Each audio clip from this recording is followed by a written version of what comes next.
Hola a todos y bienvenidos de nuevo a Estudios sobre la Neutralidad.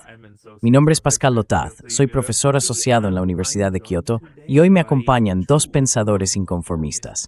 Tengo conmigo a Peter Avell y al Dr. John Laughlin. Peter, John, muchas gracias por acompañarme. Gracias por invitarme. Es maravilloso estar aquí. Pascal, estás haciendo un trabajo excelente.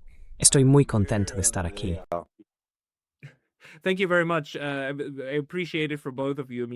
Muchas gracias.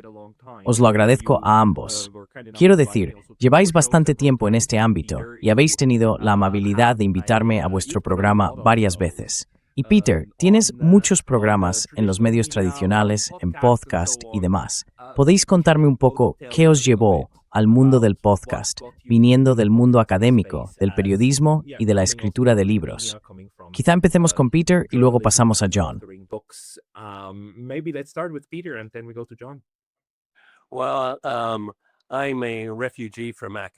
Bueno, soy un refugiado del mundo académico. Todavía me estoy recuperando. Han pasado décadas, pero aún así. Cuando dejé la academia a finales de los 90, me pasé primero a la investigación de consumidores. Lo creas o no, me dedicaba a investigar sobre pasta de dientes, cepillos de dientes, champú, cosas de Colgate-Palmolive. Curiosamente, no en Estados Unidos, sino en Polonia. Acababa de terminar una beca Fulbright de 2 años. Sabía perfectamente que no iba a quedarme en la academia, pero aproveché esos 2 años para hacer lo que quería hacer. Luego pasé al ámbito empresarial y a partir de ahí al sector financiero, a la edición financiera.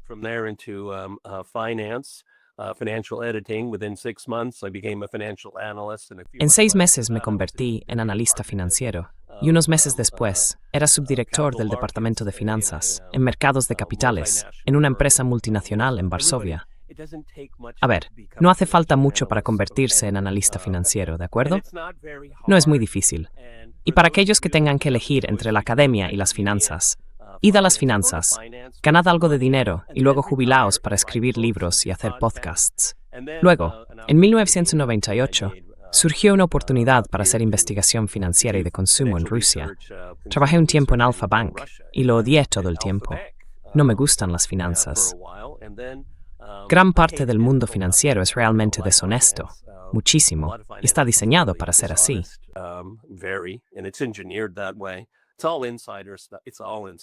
Todo eso es cosa de iniciados. Todo es cosa de iniciados. Vale, sí, pero ya sabes, después de pasar 10 años en el mundo académico y ser pobre, entrar en el sector financiero y de repente oír, ¿me vais a pagar esto por hacer aquello?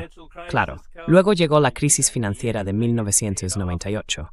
Me despidieron, lo cual era algo raro en Rusia. En realidad me pagaron por irme. Después de eso, empecé a escribir artículos de opinión. Aún mantenía buenas relaciones con el mundo de los medios convencionales. Escribí, por ejemplo, para el Moscow Times. Eso derivó en escribir para muchos otros medios, como United Press International. Ni siquiera sé si sigue existiendo. Y luego, finalmente, la gente empezó a pagarme. Y después, ya sabes, todo el mundo lo sabe, apareció RT, y el resto es historia.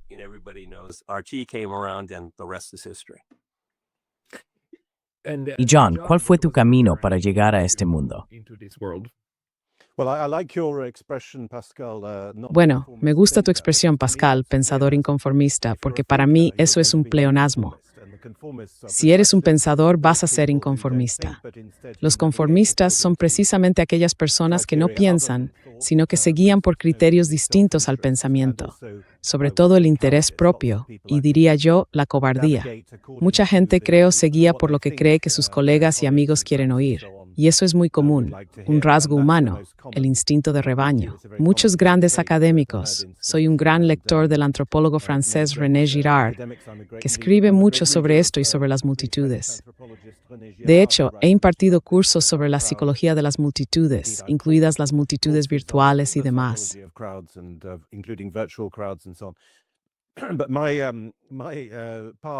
Pero mi camino es el opuesto al de Peter, porque ahora soy académico a tiempo completo, aunque no lo era hasta hace unos 3 o 4 años. Doy clases en una universidad privada del oeste de Francia y también enseño en París, donde vivo. Mi trayectoria comenzó realmente en los años 90. Mientras aún escribía mi tesis doctoral, trabajé para un diputado conservador británico que hacía campaña contra el Tratado de Maastricht desde los escaños traseros del Partido Conservador. Fue un episodio famoso. Los rebeldes de Maastricht que se opusieron a John Major y que, por supuesto, habían apoyado a la señora Thatcher antes de que fuera derrocada en noviembre de 1990. Así que durante los años 90 hice mucho trabajo, incluyendo la redacción de juros sobre ley sobre Strömmer y sobre la cuestión europea pero especialmente sobre la soberanía.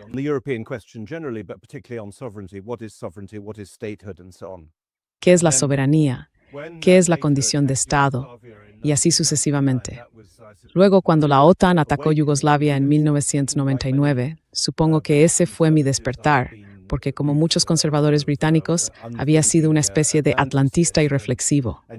Y sin embargo, ahí estaba la OTAN, violando de forma evidente el derecho internacional y cometiendo un acto de agresión, pero sobre todo haciéndolo en nombre de los derechos humanos. Justo entonces había de interesarme por los derechos humanos, y como podrás imaginar, era muy crítico con ellos, tanto como concepto como en la práctica. En los años 2000, después de eso, trabajé mucho en la Europa del Este postcomunista y en la antigua Unión Soviética.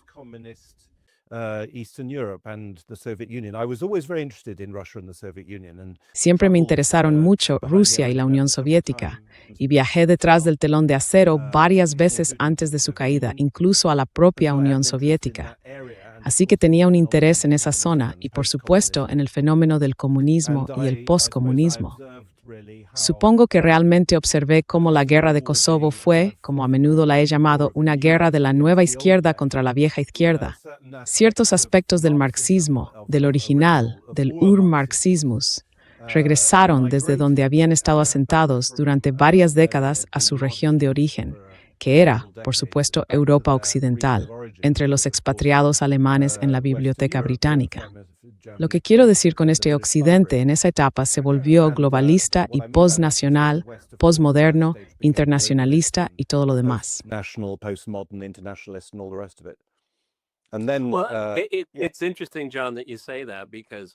Es interesante, John, que digas eso, porque quizá mi revelación sea, sabes, viví en Polonia durante 10 años, y buena parte de ese tiempo fue durante la era comunista. Así que había mucha afirmación. Conocí a muchas personas del movimiento Solidaridad, y me acogieron. Ya sabes, es estadounidense, debe estar de nuestro lado. Y en realidad seguí con eso durante mucho tiempo, porque era muy la historia del bueno y el malo. Era muy simple. Me había formado en la Universidad de California, y en lo que respecta a economía, geografía, política, relaciones internacionales, todos eran emigrados de Europa del Este, todos y cada uno de ellos, y decían, Peter, conocemos a los rusos. Te contaremos sobre los rusos.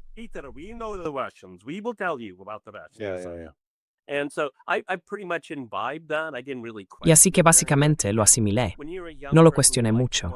Y cuando eres joven, 20, 21, 22 años, y tienes una causa como Solidarnosc, era estimulante, porque era algo único, algo que nadie más que yo conocía estaba experimentando.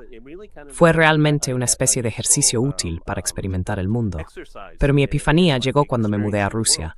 Bueno, quería ganar dinero. Así que, en el 98, te mudaste en el 98, ¿verdad? Pensé simplemente, quizá me quede aquí un par de años, me llene los bolsillos. Recuerdo que me alojaba en el Hotel Nacional, justo enfrente del Kremlin. Y así fue como me recogieron en el aeropuerto y me dejaron allí.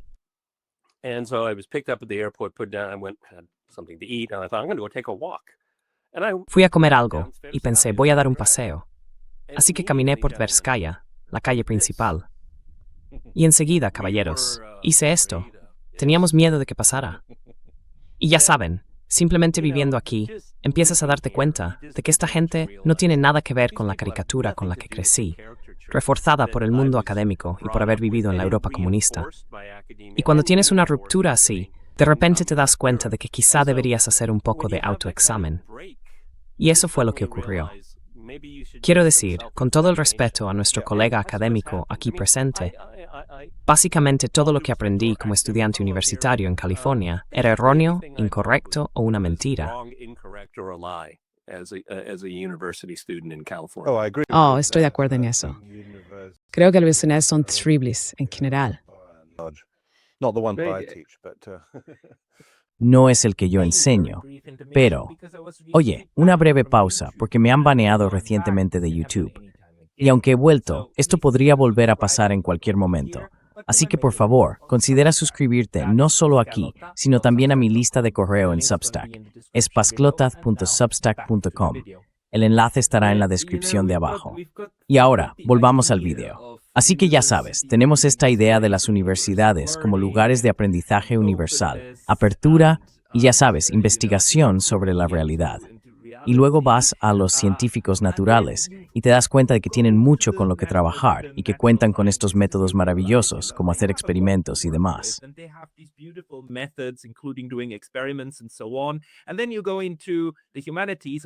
Y luego te adentras en las humanidades o incluso en el fraude aún mayor, las ciencias sociales, que no son ciencias. En el mejor de los casos son estudios sociales. Esa sería la descripción correcta. Pero intentan imitar eso y te dicen, ahora te diremos de qué trata el mundo real. Y luego tienes a personas que nunca han visitado Rusia y aún así te lo explican todo. Y en realidad no puedes, al menos en Europa en este momento. Recibo muchos correos últimamente de gente que estudia Rusia o el mundo eslavo en general. Y tienen miedo. Tienen miedo de decir cosas que puedan hacer que los expulsen de la universidad.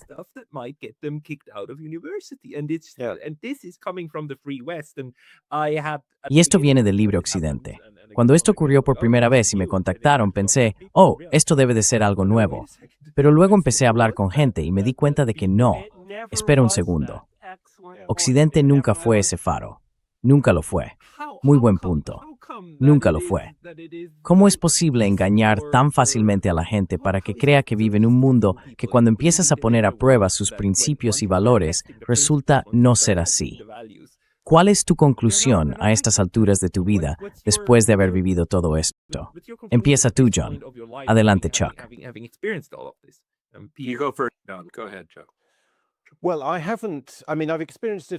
Y bueno, quiero decir, lo he experimentado, supongo, un poco en mi trabajo en los medios, en el sentido de que durante 2 o 3 décadas solía escribir en los medios. Pero eso terminó hace bastante tiempo, y cuando lo hacía, realmente no lo sufría. Quiero decir, por ejemplo, ser euroescéptico en el Reino Unido no era algo inusual. Había mucha otra gente haciendo lo mismo. Lo de Rusia, por supuesto, es muy problemático, pero creo que no es una coincidencia que ya no tenga ninguna presencia en los medios británicos. Por cierto, George Galloway mencionó este punto recientemente.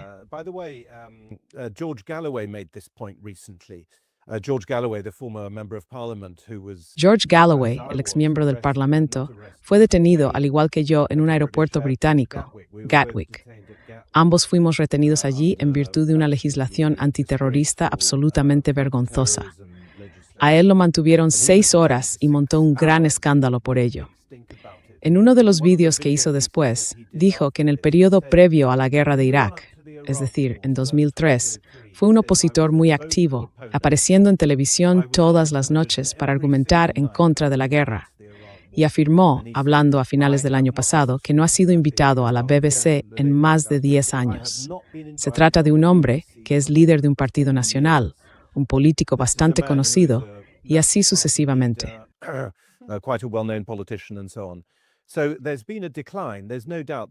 Así que ha habido un declive. No hay duda de que ha habido un declive. Quiero decir, tengo la suerte de no observarlo en el contexto universitario porque trabajo en una universidad privada muy especial que por suerte sí tiene libertad académica. Pero por supuesto soy consciente de ello desde fuera. Y me temo que creo que la explicación es muy sencilla. En primer lugar, está la mentalidad de rebaño que mencioné.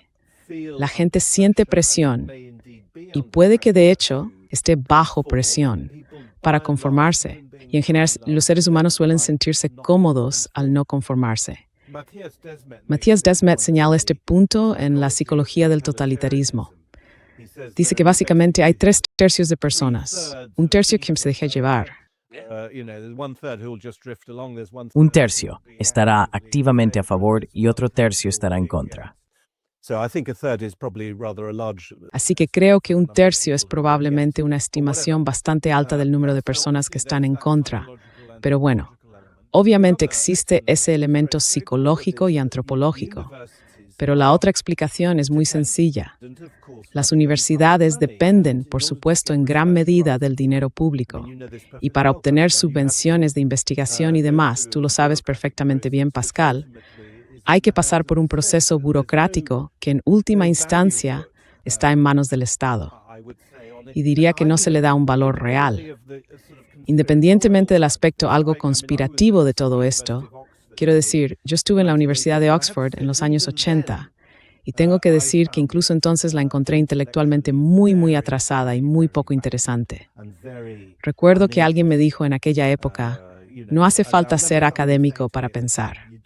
Y creo que quien me hizo ese comentario probablemente me animó a no ser académico, como de hecho no lo fui durante la mayor parte de mi carrera.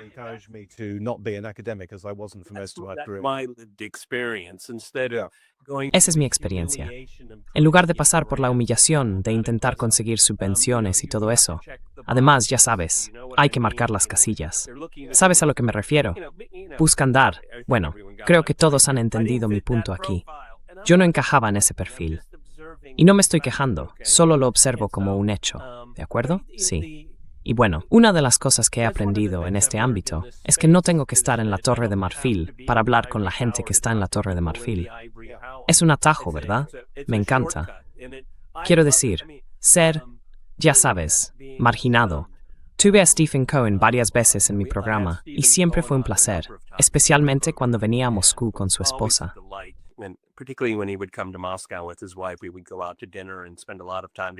Salíamos a cenar y pasábamos mucho tiempo juntos. ¡Qué persona tan increíble! Le echamos muchísimo de menos. Lo invité junto a John Mearsheimer, esto fue hace unos 10 años, y Mearsheimer dijo, hace años que no aparezco en televisión. Y mira lo que ha pasado ahora. Está en todas partes. Es tan omnipresente que la gente lo imita. Ha desenmascarado a todos esos farsantes. Pero John, una de las cosas realmente interesantes, si observamos especialmente a Rusia o incluso a China, diría que cuando nosotros crecíamos, existía la división tradicional entre izquierda y derecha. Y sabes, a pesar de todas las críticas a la escuela de Frankfurt, en realidad me gustaba leerla. Me parecía muy estimulante.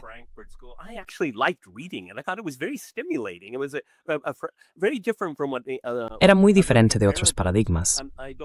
No creo que sea una buena idea adoptarlo como un manual de usuario, pero ese era el eje aquí. Pero ¿qué ocurre cuando tienes un país como Rusia o China, que en gran medida ya no son ideológicos? ¿Cómo se critica eso? Y luego ya sabes, Rusia es un país fundamentalmente muy conservador, así que no puedes simplemente decir, esos comunistas. La gente todavía se equivoca y dice los soviéticos.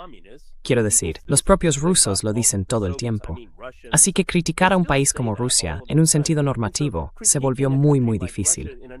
Es simplemente, son unos bárbaros, son la antítesis de nosotros, lo cual es una crítica tan infantil. Quiero decir, no se aprende nada de eso.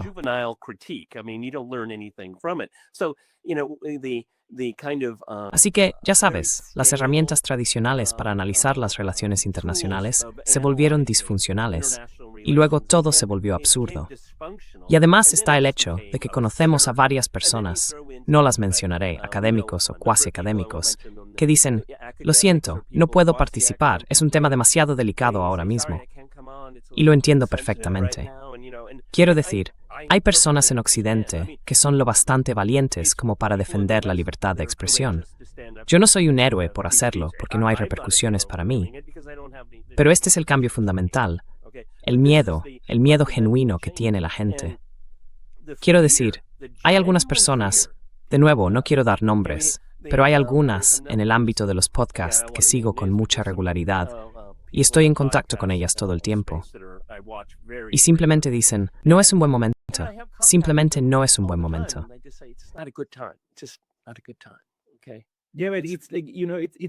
Sí, pero es como, ya sabes, es este entorno que se está creando, ¿no? Y Russia Today para mí es una fuente importante que realmente hay que leer para entender cómo desde el punto de vista ruso se escribirían las cosas en inglés.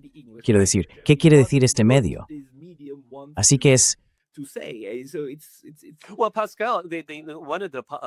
Bueno, Pascal, uno de los aspectos positivos es casi como un efecto rebote en lo que respecta al sitio web de RT. Es que ahora es infinitamente mejor que hace unos años. Están ofreciendo ese servicio. La economía, la sociedad, lo que es popular en la cultura, cosas así. Antes querían ser como todos los demás. ¿Y por qué acudir a una imitación cuando puedes ir al original? Así que, cuando tienes un mensaje único, se vuelve muy atractivo. Y creo que es una de las cosas por las que realmente quiero felicitar a las personas que trabajan en sitio web. ¿de dónde es que te nació esta idea de que ya no podemos estudiar esto? Sabes, Schackburg insiste esto. Durante Guerra Fría, Occidente no pagamos en este. Podías leer tus periódicos, los estaban importando. No existía el temor de que esto hiciera que toda Europa occidental se volviera repentinamente comunista. Pero ahora, la idea en la Unión Europea parece ser que si accedes a RT o hablas con personas de RT, entonces tú mismo eres un agente que intenta transformar a otros. Estás haciendo control mental y formas parte de la guerra cognitiva de los otros. Cuando sabemos perfectamente que la OTAN está estudiando la guerra cognitiva y cómo usarla contra los rusos y contra los europeos, ¿verdad? Así que, quiero decir, es tan extraño, es un momento tan extraño.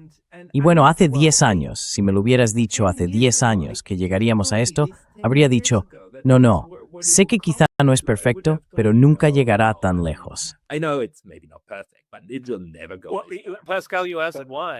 Pascal, preguntaste por qué. Quiero decir, porque personas como Hayek, Hollis y Wunderlein están en el poder.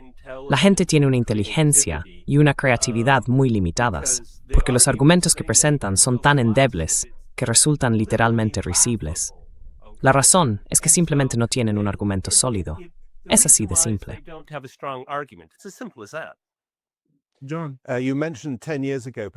John, mencionaste hace 10 años. Pascal, dijiste que hace 10 años no se lo habrían creído. Y creo que hace 10 años es más o menos correcto. Muchas de las tendencias que ahora han alcanzado un grado muy grave, muy peligroso, efectivamente comenzaron hace 10 años, 2016, por supuesto, siendo el año en que Trump fue elegido por primera vez y el año del referéndum del Brexit. Quiero decir, lo mencioné brevemente antes, es un tema importante, pero creo muy firmemente, y he escrito mucho sobre ello, que ha habido una especie de translatio imperi del marxismo desde la Rusia soviética de vuelta a Europa. Lo creo de verdad. Y ya sabes, como dijo Vladimir Bukovsky, he vivido vuestro futuro, un disidente soviético que vivía en Europa.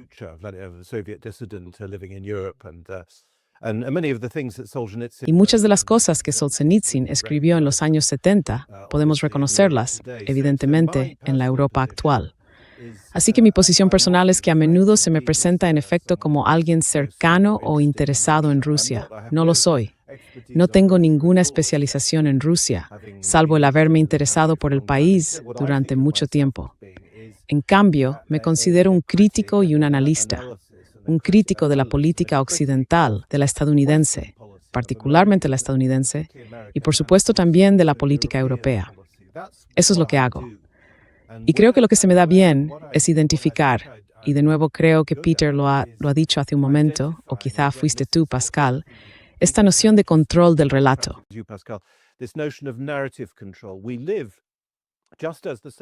Vivimos, al igual que los soviéticos, en sociedades profundamente ideológicas. La ideología es probablemente incluso más fuerte ahora que en el periodo soviético, porque entonces empezó a decaer, creo, después de Khrushchev, o quizá incluso después de Stalin, no lo sé. Pero sí que decayó, mientras que en Europa occidental la ideología es absolutamente abarcadora. Y lo es hasta tal punto que no solo tiene los efectos antropológicos que mencioné antes, sino que también implica, y Peter y yo hemos hablado de esto en nuestro podcast, que un porcentaje muy grande, si no la totalidad, de la actividad gubernamental en Europa occidental está ahora dedicada al control del relato.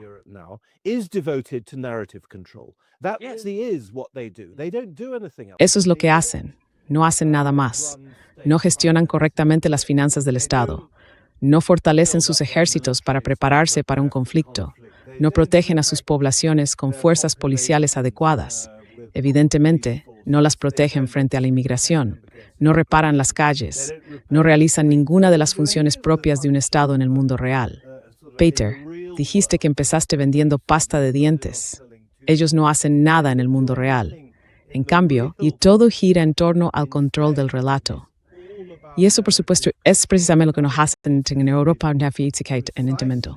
Makes us in Europe so Soviet at the moment. Well, but see, this is the point, and John is absolutely. Bueno, pero mira, ese es el punto.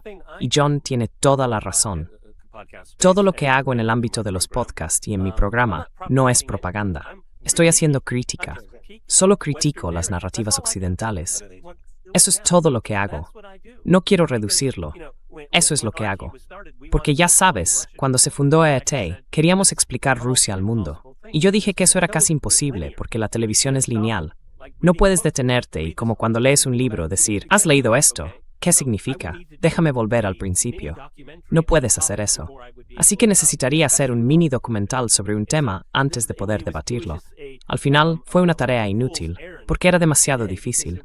Las actitudes y la falta de conocimiento sobre Rusia son tan insuperables que hay que esforzarse.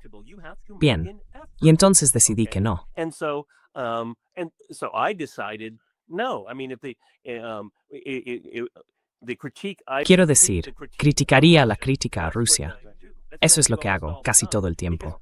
Sí, me encantaría que estuviéramos los tres, quizá añadir a George Samueli y Mark Sloboda, y hacer una mesa redonda semanal de 2 horas sobre ciertos temas. ¿Fue la revolución un éxito? Y entonces la gente podría aprender de ello. Pero si simplemente digo fue un éxito, ¿cuál es tu punto de referencia? ¿Qué quieres decir con éxito? Y por supuesto, si tuviéramos un panel así, John diría, bueno, Peter, ¿qué significa tener éxito? Y yo estaría de acuerdo con John. Quiero decir, no tienen ideas nuevas en Occidente y están aterrorizados de perder el poder. Y tenemos estas cosas llamadas elecciones. No, hay muchos referendos. No se te da una opción. Se te pide una y otra vez, con todo el aparato y la parafernalia, que reafirmes el statu quo. Eso es todo lo que hacen ahora las elecciones en Occidente.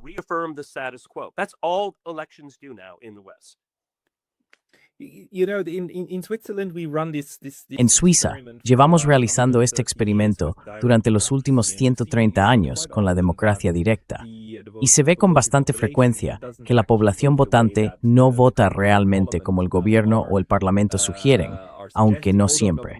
Quiero decir, hay buenos momentos en los que hay mucha alineación, pero incluso el simple hecho de tener la opción de decir no a ciertas políticas ya es algo bastante significativo.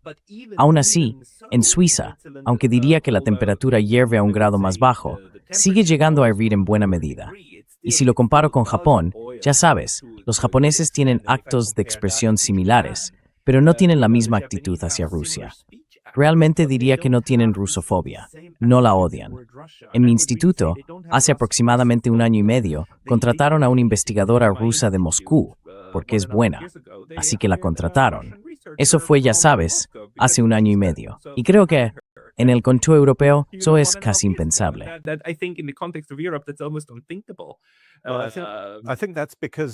Creo que eso se debe a que la rusofobia es un fenómeno específicamente europeo. Dice más sobre Europa que sobre Rusia. Es muy británico. Sí, Europa tiene una larga historia al respecto. Hay libros sobre ello. Uno de tus compatriotas, Pascal Lotas, creo que escribió un libro bastante bueno sobre el tema. Hay un libro italiano sobre ello. Hay muchos libros sobre el tema. Y por lo que recuerdo, todos dicen que forma parte de la autoimagen de Europa occidental. Así que toda esta idea de que Rusia es atrasada y bárbara y de que nosotros somos más progresistas, todo eso forma parte del progresismo de Europa occidental, sobre el cual de hecho imparto cursos. El progresismo comenzó en el siglo XVII y eso es, por supuesto, justamente cuando Rusia, como sabemos, Pedro el Grande, viajó a los Países Bajos y demás.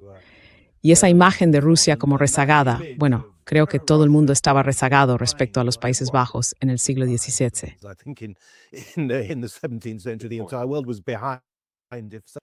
Todo el mundo estaba detrás, si es que palabras como delante y detrás tienen algún sentido. Pero ahora, por supuesto, se ha vuelto aún más pronunciado que antes, porque en el contexto europeo, en la Unión Europea, somos posnacionales, poscristianos, poshistóricos. Hemos dado la espalda a nuestra propia historia. No queremos nunca más, ya sabes, Nieuweder Krieg, y así sucesivamente. Hemos pasado a una especie de política posmoderna, y la imagen de Rusia, que se construye como la imagen negativa, es la de un país nacionalista, cristiano, reaccionario, ya sabes, autoritario y todo lo demás. Y esa es la función psicológica de la rusofobia. Yeah, but with the Russophobia is Sí, also a- pero la rusofobia también es un mecanismo para proyectar todos los atributos negativos sobre el otro, atributos que forman parte de la experiencia europea. La explotación, por ejemplo, el imperialismo, el colonialismo y todo eso. Y ya sabes, John enumeró varias cosas. Pero ya sabes, cristiano, conservador, respeto por la historia, respeto por la generación anterior. Respect for history, respect for the older generation. Es esta bastante escasa. Call me a reactionary, if you will, okay? Así que ya sabes, llámame reaccionario si quieres.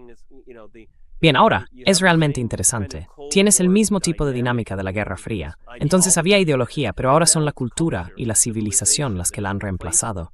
Y es un gran salto adentrarse en ello. Quiero decir, Occidente, especialmente Estados Unidos, ha hecho esto con Irán desde 1979. ¿Qué saben sobre Irán las personas nacidas después de esa fecha? Si no haces un esfuerzo, solo vas a conocer la narrativa dominante.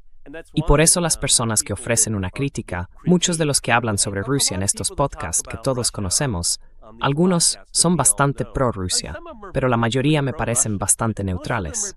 Si ven algo que no les gusta, simplemente lo dicen, sin miedo ni favoritismos. Quiero decir, ser desapasionado. Bueno, hay que tener pasión. No se puede ser desapasionado. Hay algo que no encaja en eso. You can't be dispassionate. There's something wrong with that. Sabes, vamos a tener un referéndum en Suiza, ya sea en otoño de este año o en primavera del próximo. Estas cosas siempre tardan mucho. Se trata de incluir una definición adecuada de la neutralidad en nuestra Constitución, porque en este momento la Constitución la menciona pero no la define. Y esta propuesta en particular dice algo así como, vale, ahora tenemos que entender la neutralidad también en el ámbito económico, así que nada de sanciones si es posible. Hay matices ahí, pero él realmente quiere cambiar esto. El partido que soy miembro de los socialdemócratas, está luchando en contra y lo hace calificando de iniciativa pro-Putin. Y es tan infantil.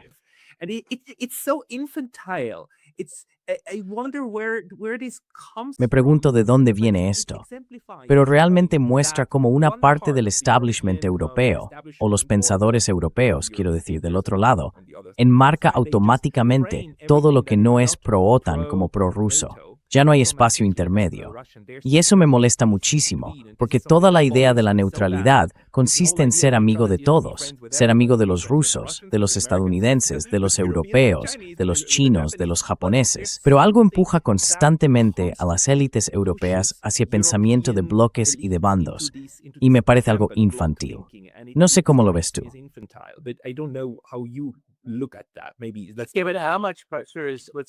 Quizá deberíamos analizar cuánta presión está sufriendo Suiza, cuánta presión desde fuera de Suiza para votar en la dirección de aceptar una postura anti-Rusia.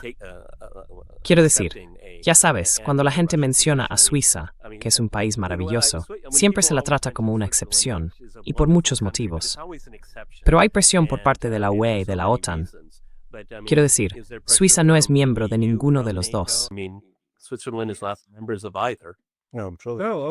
No, pero la presión es grande, y la presión también viene desde dentro. Quiero decir, durante los últimos 4 años han estado publicando libro blanco tras libro blanco, diciendo algo así como, somos neutrales, pero vamos a practicar la integración con la OTAN. Ya sabes. Sí, esto lleva ocurriendo de hace mucho tiempo. Sí. Es lo mismo en Irlanda. Es lo mismo en Austria. Es esa captura mental que les ocurrió a los alemanes y a los franceses y que también afectó a los demás neutrales. Básicamente, se trata de pensar en la seguridad únicamente dentro de esta mentalidad occidental, esta idea de la disuasión. Tenemos disuasión contra los rusos. De nuevo, Pascal, has planteado esto en tu propio podcast. No recuerdo su nombre, pero esa joven alemana, mencionaste su nombre de pila. Nel Bonilla. ¿Qué Nel Bonilla? Sí, Nel Bonilla. Así es. Hiciste un podcast sobre el estado de seguridad y este es un tema que también me importa mucho. Ella lo explica muy bien. Luego tú y yo tuvimos un intercambio de correos electrónicos al respecto. Descubrimos, el partido para el que trabajo en los Países Bajos lo descubrió, que los Estados miembros de la OTAN están sujetos a ciertos objetivos secretos de la OTAN. Esto se supo cuando una ministra neerlandesa, la ministra de Sanidad, casualmente dijo que no podía aplicar determinadas políticas debido a esos objetivos de la OTAN. Uno de nuestros diputados presentó preguntas al gobierno neerlandés y obtuvo respuestas. Se indicó con bastante claridad en las respuestas escritas que hemos publicado que esos objetivos, en realidad, obligaciones, son secretos pero obligatorios.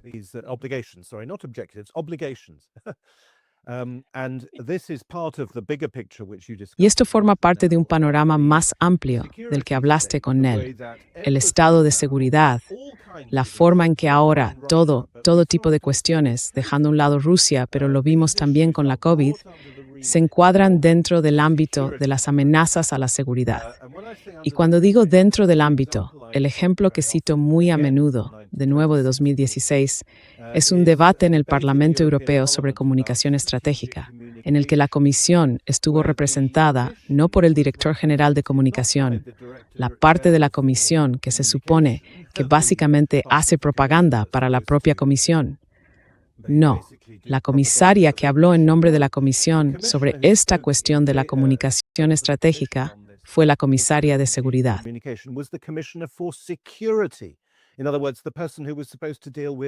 En otras palabras, la persona que se suponía debía ocuparse de la política de defensa y seguridad, los servicios secretos y demás. Y este fue un ejemplo muy emblemático, aunque hay muchos otros, de cómo los servicios de seguridad, ya sean los servicios de inteligencia o las Fuerzas Armadas, están por encima de la política. Son las personas que, como mostró también tu podcast con Nel, demuestran que el estado de seguridad se ha incrustado tanto en las sociedades occidentales que en esencia es quien dirige todo. Y una vez más, este es por supuesto un aspecto de nuestra sovietización. Todo el mundo sabe que la KGB y todos esos servicios secretos tenían la palabra seguridad en su nombre. Eso era lo que hacían.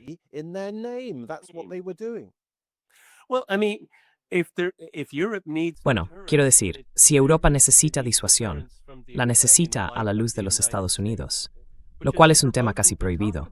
¿Por qué no se puede hablar de eso? Quiero decir, hay una montaña de pruebas sobre la seguridad energética, la dependencia de los Estados Unidos, algo muy costoso. Los británicos, creo, muy imprudentemente, se metieron a atacar la flota en la sombra, ya sabes, controlando las líneas de suministro de energía y demás.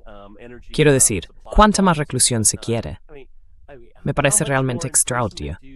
Y de estas cosas se escribe en los medios de comunicación convencionales. Pero ya sabes, es una mala idea.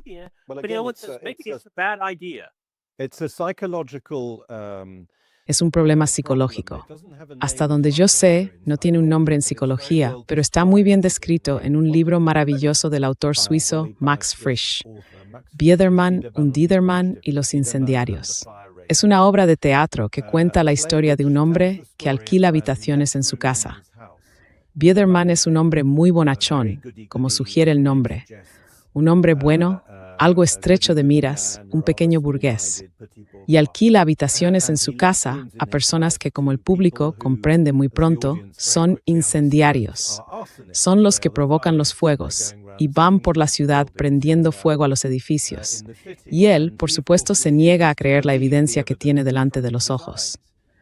La obra, que es una especie de psicodrama maravilloso, termina con uno de esos incendiarios bajando de su habitación de arriba y preguntándole al señor Biedermann si puede darle una cerilla.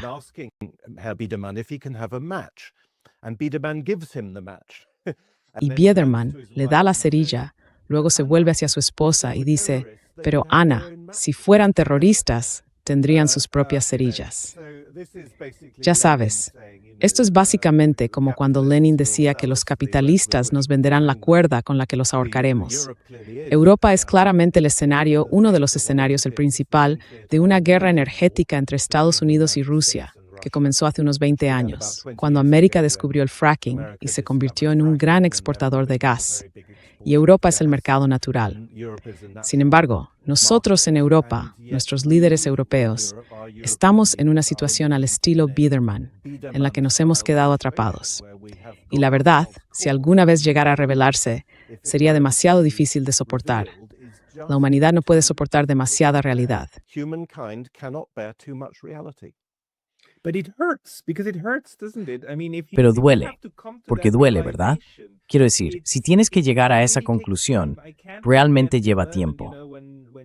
No puedo olvidar ese momento. Ya sabes, cuando la operación militar especial, la guerra a gran escala, comenzó en febrero, hace 4 años, ¿no? Estaba destrozado. Y sé, Peter, que tú lo habías predicho. Siempre pensé que la gente volvería a calmarse. Y lo pensé porque sabía cuál era la solución. La solución era que Ucrania volviera a la neutralidad, porque es step rate, satisfacer la necesidad de seguridad de todos.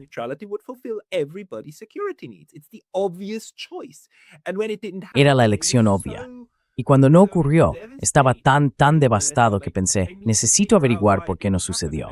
Incluso escribí al señor Dmitry Trenin, diciéndole, ¿podemos hablar de nuevo? ¿Puede explicarme por qué, desde una perspectiva rusa, fracasó la neutralidad? Y él simplemente respondió diciendo, mira, esto es algo que Occidente debe resolver por sí mismo. Y tenía toda la razón. A estas alturas, sabemos que fue Occidente quien socavó una situación en la que todos ganaban, porque eso no era lo que se quería.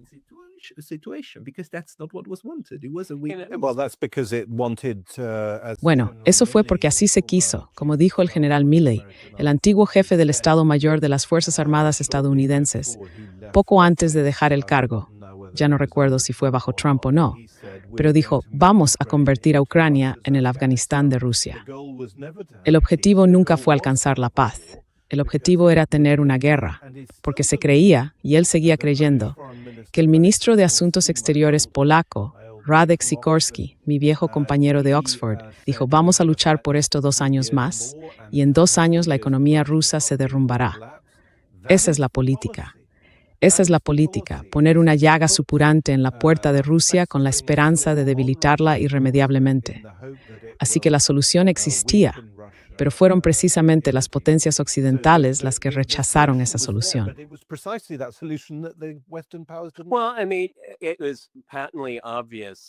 Bueno, quiero decir, era claramente obvio que el proceso de Minsk fue un completo fraude.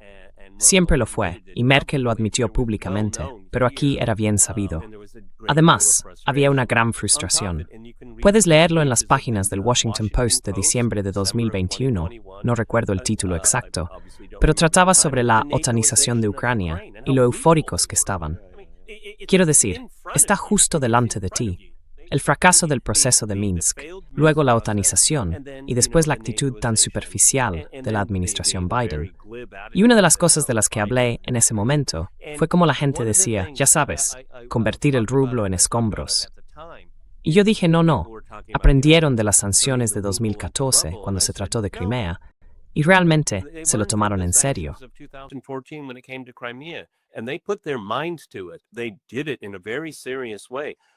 Lo hicieron de una manera muy seria. No me preocupaba especialmente ser aplastado económicamente. Me preocupaba más cómo iban a ser aplastados psicológicamente los rusos.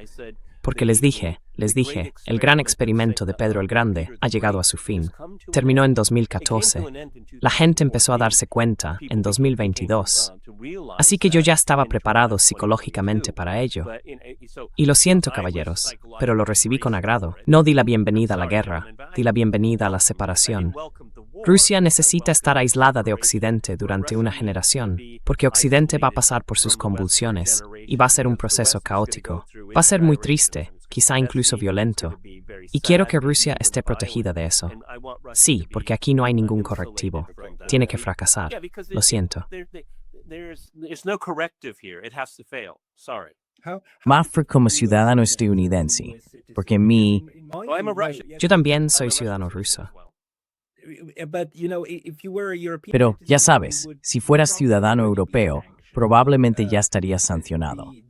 Pero tengo la impresión de que en Estados Unidos, a pesar de todo lo que ha hecho, algunos de sus valores, como la libertad de expresión, los mantienen más firmes. Los estadounidenses suelen no tener miedo de aparecer en la televisión rusa. Los europeos sí. Muchos de nosotros somos, digamos, muy cobardes y cosas así. Los británicos tienen miedo. Los británicos tienen miedo. Ese fue uno de los grandes cambios. Diría que un tercio, quizá un 40% de mis invitados eran del Reino Unido. Después de que comenzara la operación militar especial, se redujo a cero. Thomas, ¿todavía te es posible ir y venir y visitar Estados Unidos? Quiero decir, Everett también tiene al señor Sánchez, ¿verdad? El antiguo reportero de CNN que ahora está en Everett. ¿Cómo ves esa relación, como si saltaras de un continente a otro? Well, Pascal, I'm not going to test that proposition. Bueno, Pascal, no voy a poner a prueba esa proposición, ¿de acuerdo? Porque no merece la pena. Tengo una vida plena aquí. Tengo una familia, propiedades, bienes, perros. No hay ni un 1% de posibilidades de que arriesgue perder todo eso. Así que estoy perfectamente dispuesto a esperar. Pero creo que una de las cosas que vemos es esta obsesión, en muchos de estos podcasts, con lo que yo llamo el ultimismo. ¿Cuándo va a colapsar por fin Ucrania? Y cuando te metes en el negocio de las predicciones, normalmente acabas haciendo el ridículo.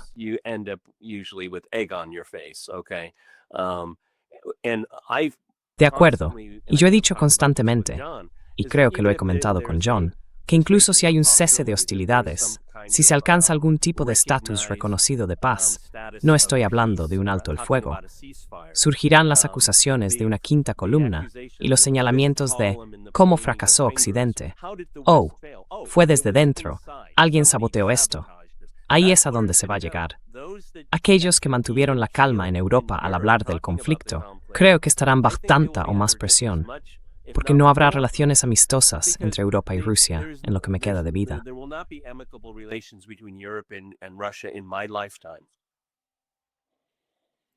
¿Tú también lo crees, John?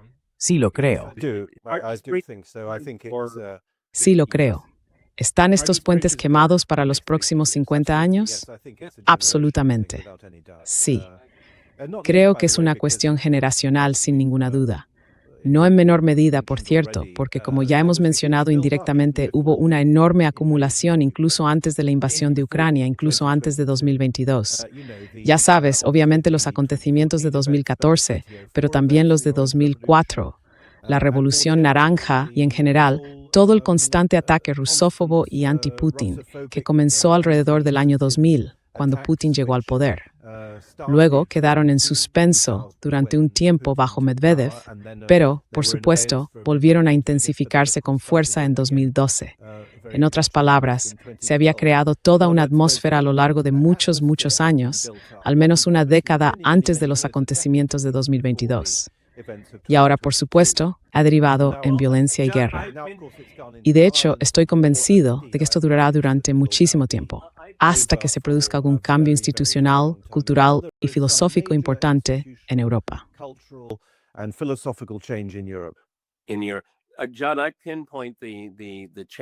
John, yo señalo el cambio en el caso Yukos. Si miras los artículos en el Financial Times, fue entonces cuando realmente volvieron a sus viejos hábitos.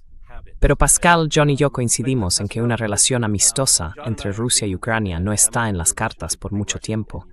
Pero este es un cambio mental notable en Rusia. Sí, la gente ya no lo espera. Han pasado página. Realmente han pasado página. Y la adoración a Occidente, que siempre, ya sabes, me hacía negar con la cabeza viviendo aquí, se ha disipado.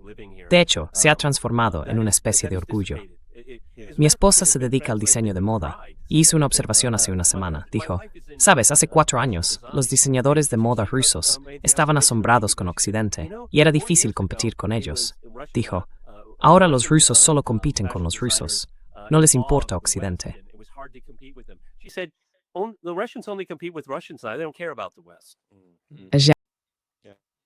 It has happened. Ha ocurrido. That is remarkable. Es un cambio notable porque ya sabes, ambos lo sabéis, los occidentalistas y los eslavófilos, ese debate que tiene más de 100 años en Rusia. Es la agresión occidental, la rusofobia occidental, la que en cierto modo ha decidido ese debate. ¿Qué opinas? El domingo tuvimos unas elecciones interesantes en Japón. ¿Qué crees que piensan los rusos de Japón? Por un lado, está en el bloque occidental. Por otro, es algo distinto. Hice la predicción de que Japón está ahora bajo mucha presión sistémica para quizá buscar un acercamiento con Rusia, solo para poder acceder al petróleo y al gas en los que han estado trabajando. ¿Crees que Rusia ve a Japón de manera diferente?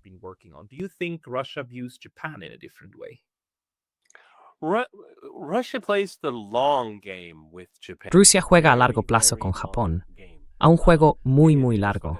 Sí, nos gustaría un acercamiento, absolutamente. Pero ya sabes, tú puedes contarnos mejor sobre la dinámica de la política interna japonesa. Estados Unidos es un país muy errático, muy poco fiable y agresivo por reflejo. Así que, si yo fuera japonés, ya sabes, haría que Japón volviera a ser grande y adoptaría un enfoque mucho más regional, trabajando con Corea del Sur, quizá un acercamiento con Corea del Norte y con China. Asia tiene mercados naturales para sí misma. Quiero decir, exagera su importancia.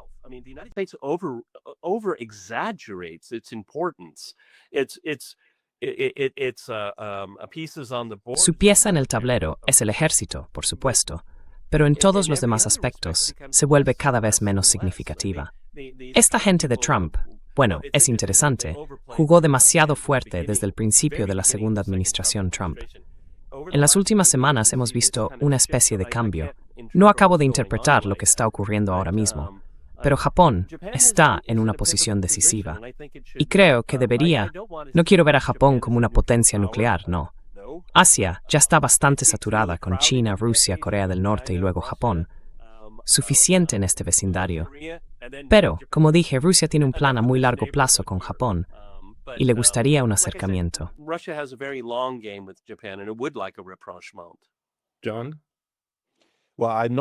John, bueno, no estoy realmente cualificado para responder, pero imagino que tendrán en cuenta dos factores más o menos inamovibles. Uno es, por supuesto, la presencia de tropas estadounidenses en Japón, y el otro es la relación con China, que es obviamente una prioridad enorme para Rusia en este momento. Creo que cualquier acercamiento con Japón tendría que coordinarse con Pekín. Más allá de eso, la verdad es que no es algo sobre lo que sepa lo suficiente.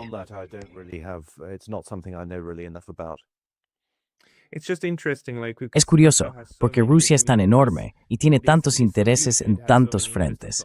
Y esta es una de las cosas que los europeos suelen olvidar, ¿verdad? Rusia.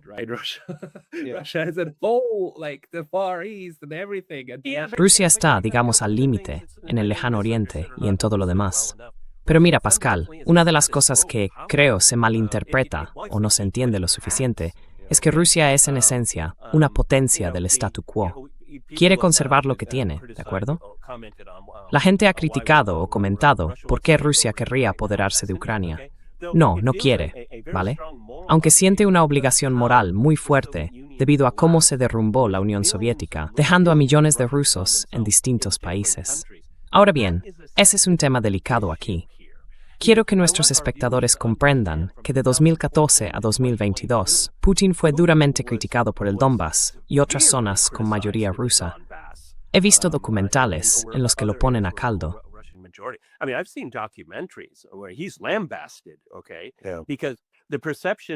Vale, porque la percepción en ese momento era que Rusia estaba entrometiéndose en Ucrania.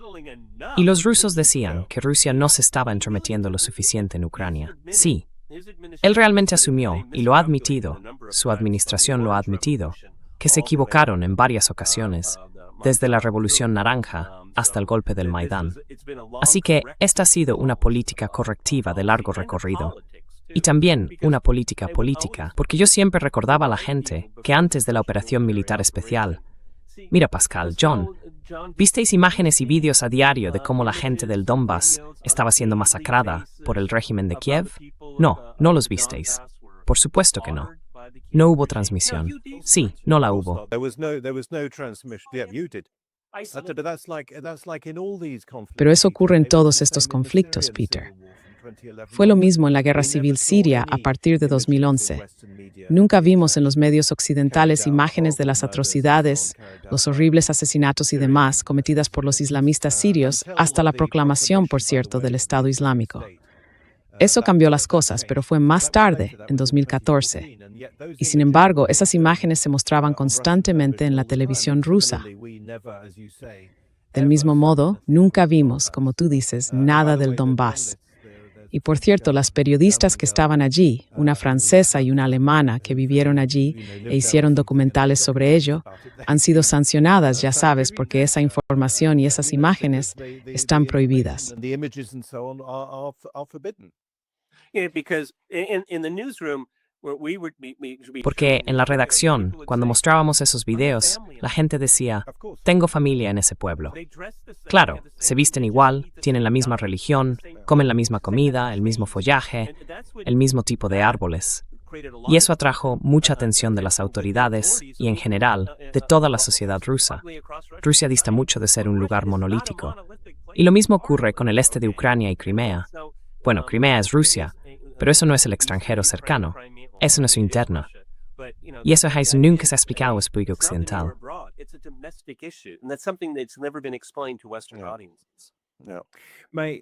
Amigos míos, tengo que ir terminando. Se nos acaba el tiempo. Pero esto ha sido fascinante. Me alegra mucho que hayamos podido hacerlo.